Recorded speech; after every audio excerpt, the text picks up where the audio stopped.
जेजुरीत सोमवती यात्रेनिमित्त भाविकांची मोठी गर्दी। जेजुरीत सोमवती यात्रा आणि श्रावणी शेवटचा सोमवार असल्याने लाखो भाविक दर्शनासाठी दाखल झालेत। यळकोट यळकोट जय मल्हारच्या जयघोषात जेजुरी गड अक्षरशः दुमदुमून गेलाय। राज्यभरातून श्री खंडेरायांचे दर्शन घेण्यासाठी मोठी गर्दीच झालीय। सोमवती अमावस्या निमित्त श्री खंडेराया कारळा नदीच्या पात्रात शाही स्नान दुपारी पार पडणार असून रात्रीपासूनच भाविकांची गर्दी केली आहे। सोमवती यात्रेनिमित्त जेजुरी गडावर दिवसभरात अनेक कार्यक्रम होणार असल्याची माहिती जेजुरी देवस्थान ट्रस्ट विश्वस्त मंगेश घोणे यांनी दिली आहे।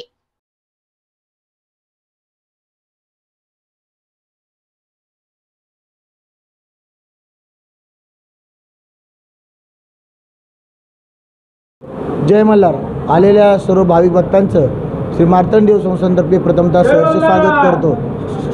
11 वाजता श्री खंडेरायाची स्वारी जेजुरी गडावरून निघणार आहे व ती 3:30-4 वाजेपर्यंत कऱ्हा नदीवर पोहोचेल। पवित्र अशी कऱ्हा नदी जी मानली जाते त्यामध्ये श्री खंडेरायाचे स्नान आज सोमवती अमावस्येनिमित्त होतं। सकाळी 11 वाजता श्रींची स्वारी निघाल्यानंतर अंदाजे तिथे पोहोचल्यानंतर 4:30 ते 5च्या दरम्यान श्रींची आंघोळ होईल व त्यानंतर श्रींची पालखी श्री ग्रामदेवत श्री जानाईच्या मंदिरात 7:30 ते 7:45 पर्यंत येईल व तिथून रात्री भाविकांसाठी ठेवल्यानंतर ती वरती येईल व 10:30-11 वाजता हा सोहळा संपेल। आणि हा अतिशय नयनरम्य सोहळा की एक देव आपल्या सोमवती अमावस्येला कऱ्हा नदीला स्नानाला जातात। अतिशय नयनरम्य हा सोहळा असतो।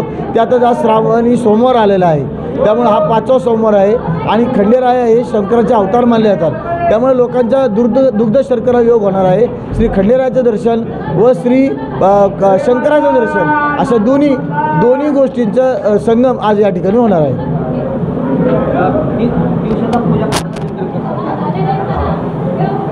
सदानंदाचा यळकोट आज पहाटेचा देवाची जी स्वारी आहे ती बरोबर 11 वाजता देवाची पूजा अर्चा करून 11 वाजता देवाचा शेडा दिला जाईल। त्यानंतर पालखीमध्ये मूर्ती बसवली जातील। सदानंदाचे यळकोट म्हणून हे देवाला कऱ्हा नदीचं प्रस्थान होईल। प्रस्थान झाल्यानंतर तिथे कऱ्हा नदीला पोचल्यानंतर देवाची आंघोळ वगैरे घालून सर्व पुजारी गावकरी खांदेकरी मानकरी सर्व भक्तांच्या हातनं देवाला आंघोळ वगैरे घालून पालखीमध्ये देव ठेवून परत पालखी मार्गास्तारे हे जेजुरी गडावरती निघणार आहे। तरी ह्या सर्व सोहळ्यामध्ये येणाऱ्या सर्व लाखो भाविकांना सर्व सुखसुविधा या देवस्थानाने केलेल्या आहेत। येणाऱ्या भक्तांचा सदा आनंद राहो म्हणून इथं सदा आनंदाचा येळकोट येळकोट येळकोट जय मल्हार।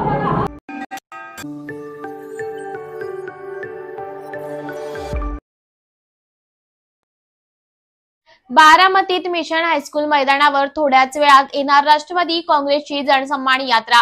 राष्ट्रवादी काँग्रेस पक्षाची जनसन्मान यात्रा आज बारामतीमध्ये दाखल होणार असून मिशन हायस्कूल मैदानावर ही यात्रा पार पडणार आहे। यावेळी या सभेच्या ठिकाणी राज्य सरकारच्या माध्यमातून ज्या योजना गोरगरिबांना देण्यात आल्या असून ज्याची जोरदार पोस्टरबाजी या ठिकाणी करण्यात आली आहे।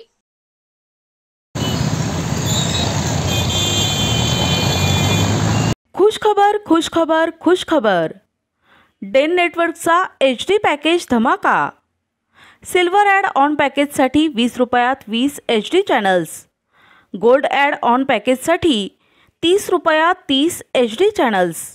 या योजनेचा लाभ घेण्यासाठी आजच आपल्या डेन केबल ऑपरेटरशी संपर्क साधा।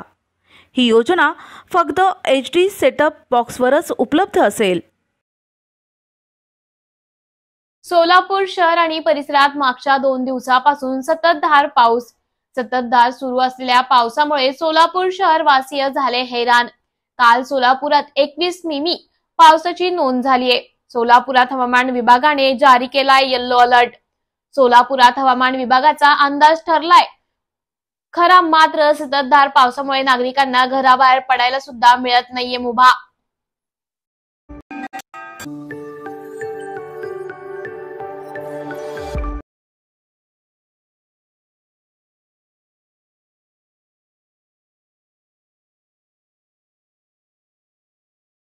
शिंदे यांना आव्हान देण्यासाठी ठाकरे गटाकडून शिवसैनिक पुढे सरसावले।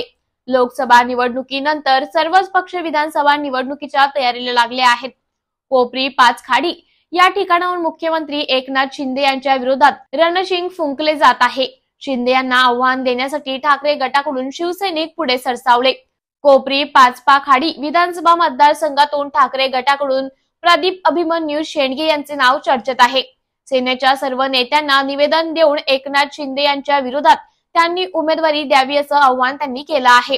प्रदीप शेंडगे ठाकरे गटाचे ठाणे उपशहर प्रमुख व पदावर कार्यरत आहेत।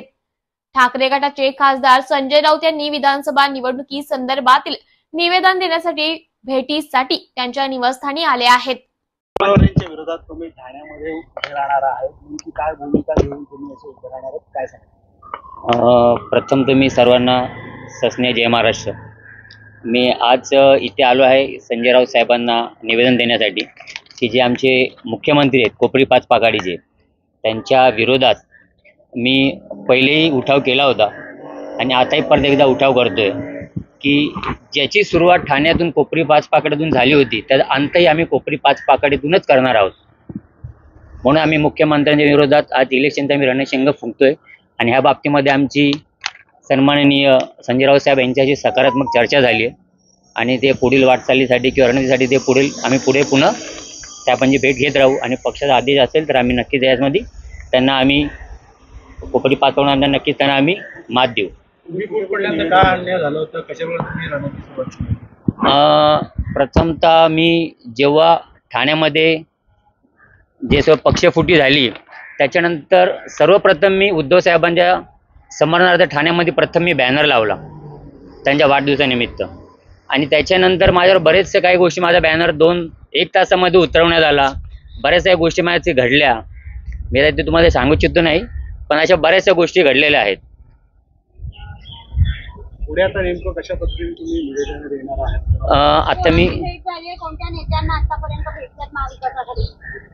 आता मी सर्वात प्रथम आम्ही सन्माननीय संजय राऊत साहेब यांना भेटलेलो आहोत। त्याच्यानंतर आम्ही उद्धव साहेब ठाकरे यांची पण भेट घेणार आहोत।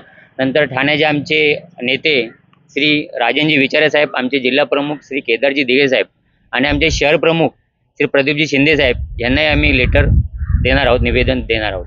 केदार दिघे देखील इच्छुक आहेत, अशा वेळेला दिघे साहेबांचे पुतणे म्हणून ते आहेत, त्यांच्याकडे बघितलं जातं, अशा वेळी तुम्हाला वाटतं की तुम्हाला तिथे चान्स दिला जाईल? मला असं वाटतं की मी माझ्या पक्षाची भूमिका मांडण्याचं काम करतोय।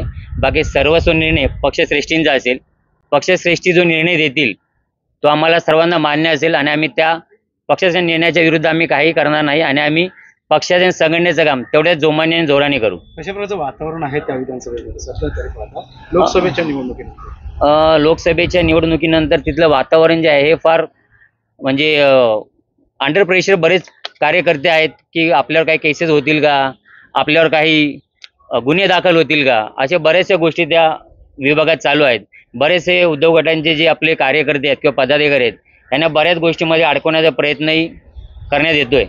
तुमच्यावर देखील दबाव येऊ शकतो, काय होऊ शकतो? माझ्यावरही दबाव येऊ शकतो, पण आला तरी असल्या दबावांना आम्ही भीक घालत नाही आणि आम्ही घाबरत नाही। आम्ही उद्धव बाळासाहेब ठाकरे या पक्षाचे कार्यकर्ते आहोत आणि पदाधिकारी आहोत, त्यामुळे आम्ही असल्या धमक्यांना भीक घालणार नाही। खुश खबर, खुश खबर, खुश खबर। डेन नेटवर्कचा HD पॅकेज धमाका।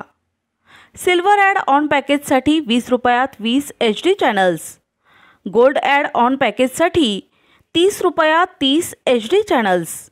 या योजनेचा लाभ घेण्यासाठी आजच आपल्या डेन केबल ऑपरेटरशी संपर्क साधा। ही योजना फक्त HD सेटअप बॉक्सवरच उपलब्ध असेल। एपीएमसी बाजारपेठेत कोथिंबीरीचे दर गगनाला भिडले। 50 रुपयापासून ते 200 रुपयापर्यंत कोथिंबीर। वाशी येथील एपीएमसी बाजारात कोथिंबीरीने 100 ओलांडली आहे। राज्यात मोठ्या प्रमाणात पाऊस पडल्याने यंदा कोथिंबीरीचे उत्पादन घटले असून याचा परिणाम कोथिंबीरीच्या दरावर झालाय। एपीएमसी मार्केटमध्ये कोथिंबीरचे दर 50 रुपयापासून 200 रुपयापर्यंत आहेत। आवक कमी आणि मागणी जास्त असल्याने कोथिंबीरीचे दर वधारले असून आणखी 1 ते 2 महिने कोथिंबीरचे दर चढलेलेच राहणार असल्याची प्रतिक्रिया व्यापाऱ्यांनी व्यक्त केली आहे। काय सांगाल, काय रेट आहे कोथिंबीरीचे? कोथिंबीरी 20 रुपयापासून तर 200 रुपये जोडीपर्यंत। नाशिक आपल्याला 200, 1 किलोचा 2 किलोचा बंडल नाशिक 150 ते 200 रुपये भेटेल। त्याच्यानंतर जी कर्नाटकवरून कोथिंबीर येते छोटी गड्डी ती 50 रुपये 60 रुपये बंडल भेटेल आणि जी पावसाने खराब झालेली आहे ती 20 रुपये 30 रुपये भेटेल खराब झालेली। एवढं कोथिंबीरचे दर वाढण्याचं कारण काय? वारं वाढण्याचं कारण निसर्ग आहे. पाऊस जास्त प्रमाणात झाल्यामुळं, सगळे टोटल पाऊस झाल्यामुळं आणि भरपूर प्रमाणात पाऊस झाला. पावसामुळे सगळं पिकं नष्ट आली, कोथिंबीर नष्ट आली. कोथिंबीर जेवढा जास्त पाऊस होणार तेवढं कोथिंबीर नष्ट होणार. नारायणगावच्या कोथिंबीरचा रेट 70 ते 80 पासून 200 रुपये जोडीपर्यंत झाला, एक जोडी. हे कमी व्हायला अजून बाजार कमी होणार नाही, कारण की आता परत 4 दिवसात पाऊस सांगितलेला आहे. 2 तारखेपासून 6 तारखेपर्यंत मुसळधार पाऊस सांगितलेला आहे परत, आणि त्याची सुरुवात झालेली आहे आजपासून. आज लातूरला पाऊस आहे, रात्री कर्नाटकमध्ये पाऊस झालाय, नारायणगावला आता सुरुवात झालेली आहे. नारायणगाववरून माल येतो, नाशिकवरून माल येतो, कर्नाटकमधून माल येतो, बेंगलोरवरून माल येतो. आवक सध्या फार कमी आहे, फार कमी आवक.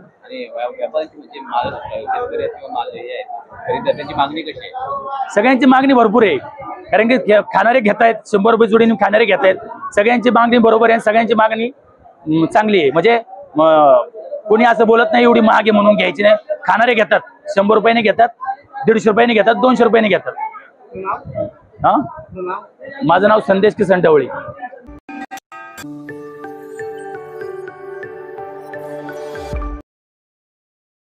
अतिवृष्टीच्या पावसामुळे पिकांचे अतोनात नुकसान, शेतकऱ्यांची प्रशासनाकडे आर्थिक मदतीची मागणी. यवतमाळ जिल्ह्यात अतिवृष्टीच्या पावसामुळे शेतपिकांचे अतोनात नुकसान झाले. उमरखेड, महागाव, पुसद या तालुक्याला पावसाने झोडपडून काढले. नदी नाल्याचे पाणी शेतात शिरल्याने पिकांना फटका बसलाय. हाताशी हात, तोंडाशी आलेला घास हिसकावला गेलाय. तात्काळ सर्वेक्षण करून शेतकऱ्यांच्या आर्थिक मदत देण्याची मागणी शेतकरी तथा शेतकरी नेते मनीष जाधव यांनी केली आहे. अतिमुसळधार पावसामुळे पुसद, महागाव, उमरखेड, दिग्रस या तालुक्यासह संपूर्ण जिल्ह्यामध्ये काळजाचा ठाव घेण्या इतकं दुःख आज शेतकऱ्यांवर ओढावलेलं आहे. होत्याचं नव्हतं झालं. सुपीक जमिनीमध्ये शेती खरडून गेल्याने दगडधोंडे जाता या शेतामध्ये शिल्लक राहिलेली आहे. पूर ओसरला, पण शेतकऱ्यांच्या अश्रूंचं काय. आज होतं नव्हतं ते मातीत घातलं आणि शेतकऱ्यांना आज मातीत जाण्याची वेळ या नैसर्गिक आपत्तीमध्ये निसर्गाच्या दृष्टचक्रात शेतकरी सापडल्याने हताश आणि शेतकरी हतबल झालेला आहे.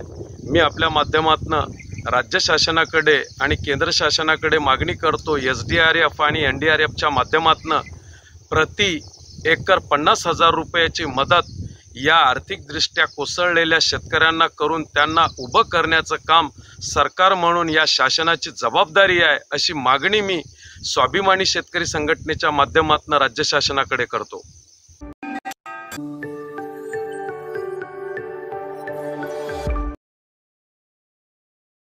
पावसामुळे नांदेडमध्ये नागरिकांचे जनजीवन विस्कळीत. नांदेड शहरासह जिल्ह्यात कालपासून मुसळधार पावसाला सुरुवात झाली आहे. नांदेड शहरातील सखल भागात मोठ्या प्रमाणात पाणी साठलंय. गोकुळनगर, विष्णुनगर, हमलपुरा आदी भागात पावसाचा हाहाकार पाहायला मिळतोय. अनेक नागरिकांच्या घरात पाणी शिरल्याने संसार उपयोगी साहित्य पाण्यात भिजले आहे. घरात पाणी आल्याने लोकांचे हाल होत आहेत. स्वयंपाकही करता येत नाही. जीव मुठीत धरून लोक पाऊस उघडायची वाट बघत आहेत.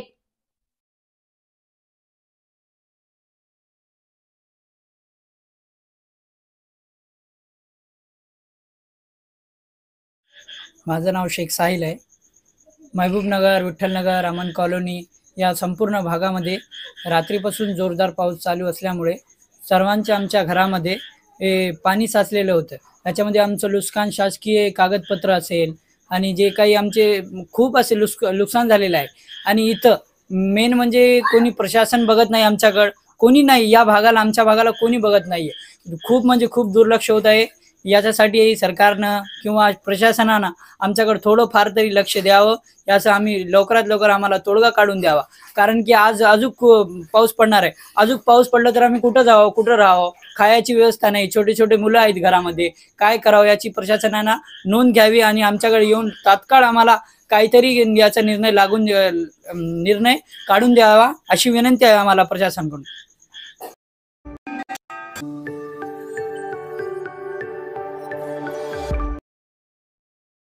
नांदेडमध्ये मुसळधार पाऊस सुरूच, शेत जमीन खरडून गेली. खरीप पिकांचे नुकसान. नांदेड जिल्ह्यात गेल्या 2 दिवसापासून मुसळधार पाऊस सुरू आहे. नदी नाल्यांना पूर आलाय. गेल्या 2 दिवसापासून जोरदार पाऊस सुरू असल्याने जनजीवन विस्कळीत झाले आहे. 2 दिवसापासून सुरू असलेल्या पावसामुळे जनावरांचा मृत्यू झाला आहे तर अनेक घरांची पडझड झाली आहे. किनवट माहूर तालुक्यात सर्वाधिक पावसाचा फटका बसलाय. शेत जमीन खरडून गेल्याने खरीप हंगामातील पिके उद्ध्वस्त झाली आहेत. गाव तालुक्यात आष्टी गावा येथे आमची शेती आहे. गावाला भिडून जवळ नदीपाशी. मी तानाजी रघुनाथ पावडे, शेतकरी. आम्हाला काय थोडी शेती आहे 2-4 एकर. तर ते एस्टिमेट प्रमाणे हे रोड जे मोठा गेलेला आहे अर्धापूर ते फुलसा